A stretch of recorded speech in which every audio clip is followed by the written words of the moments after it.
today's round, the affirmative team has been tasked with the burden of proof. They need to prove that their policy in every single instance federal courts are better than military commissions. And this was a burden that was agreed to by the affirmative team. And so I believe that is what you should be thinking about when you fill out your ballot.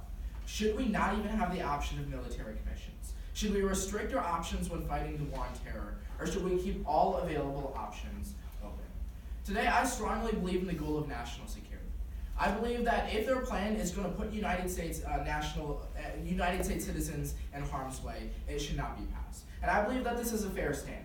I support justice. However, when justice flies in the face of national security, I believe we need to have the interests of our citizens first. Because the entire reason why we try to seek justice, why we try to achieve justice, is for the safety of our public, to make sure that criminals are locked up and can't hurt our citizens. But if in the pursuit of justice, we're putting innocents in harm, that flies in the face of the purpose of justice in the first place. And that's why I believe national security should be the goal in today's debate round. In today's speech, I have 3 main points. The first point is that Article 3 courts are not always better. The second point is of lost intelligence, and the final point is of harm to national security. Let's get into my first point, that Article 3 courts are not always better. Now, the affirmative team came up here and read that 360 high-level international terrorists were tried in federal courts. And they read this as if this was a success. My response is this was how many were tried, not convicted. This is how many terrorists were tried in federal courts, not convicted. If we look at high-level international terrorists that were convicted, actually received convictions in federal court, less than a dozen of the 360 were convicted. According to Robert Farley, writing in 2010, and he's talking about a New York University Center on Law and Security report written by Karen Greenberg. And it says this: there are probably less than a dozen cases against people in the Islamic jihadist framework who have been convicted in federal court of serious terrorism-related crimes, comparable to many of the Guantanamo detainees, according to the report, unquote.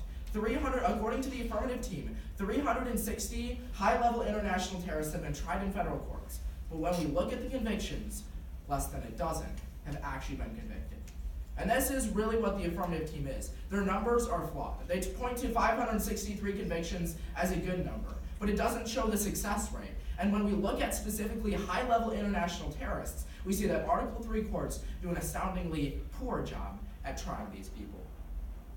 I'd like to bring up 3 ways that military commissions are actually better than Article 3 courts in some instances. The first is of Miranda rights. So under federal courts, basically what you have to do when you're arresting a criminal for them to be tried in federal court is that you have to read their Miranda rights, basically their constitutional rights to them when they are arrested. An issue with this is that many international terrorists, when they're arrested, when they're brought into captivity, they're not read their Miranda rights since it's on the battlefield. And this is critical. As the Wall Street Journal writes, much evidence probably cannot be admitted in civilian courts because terrorists generally are not read their Miranda rights when picked up in combat zones, unquote. There have been times before when we haven't been able to admit evidence because we haven't read the terrorists' Miranda rights. And this is just one of the ways in which Article 3 courts are not equipped to handle all cases. The second reason is of secret evidence. Now, they basically write a generic card of evidence saying that there weren't Fourth Amendment protections in Article 3 courts, and therefore classified evidence is okay. If you go to what the Fourth Amendment says, it protects against unwarranted search and seizure, which basically means that we can collect evidence on the battlefield without having a warrant. And this is okay, but our point about classified evidence is twofold. Either A, we won't be able to bring it up, or B, if we do bring it up, according to the rules of the federal court, we have to hand it over to the defense. And this is critical, because if we're handing classified intelligence over to the defense, they get our our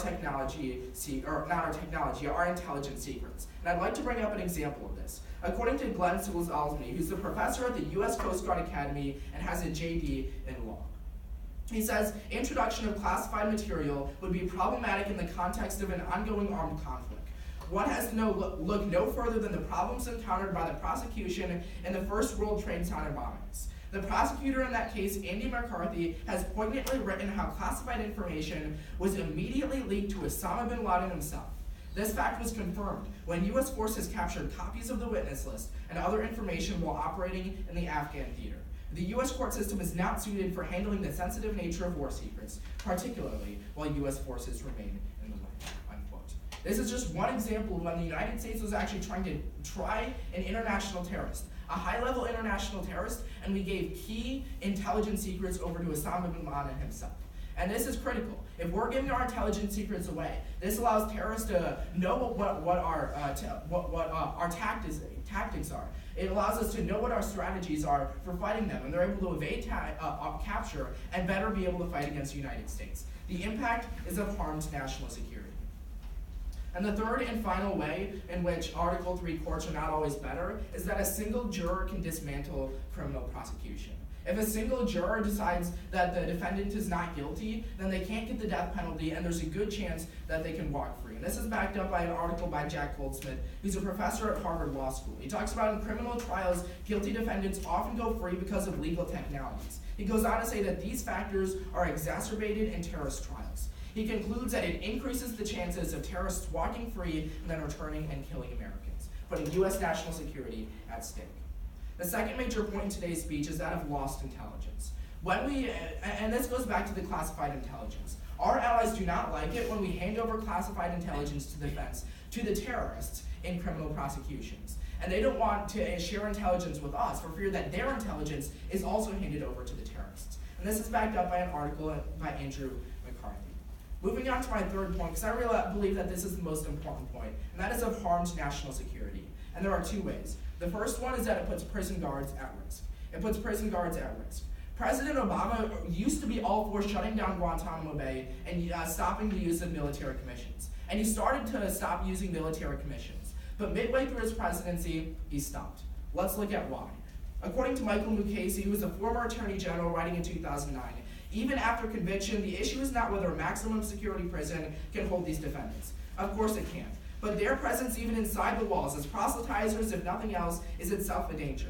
The recent arrest of U.S. citizen Michael Fenton, a convert to Islam proselytized in prison and charged with planning to blow up a building in Springfield, Illinois, is only the latest example of that problem. When we bring the terrorists into U.S. prisons, this is just one example of when they radicalized a U.S. citizen who then tried to bomb a U.S. court system. And we caught the attack in the late stages, but it still put U.S. citizens' safety at risk. Another example is of the prison guards. The article goes on to say, Mr. Holder failed to mention it, but there was also a fifth defendant, Mamdouh Mahmoud Salim. He never participated in the trial.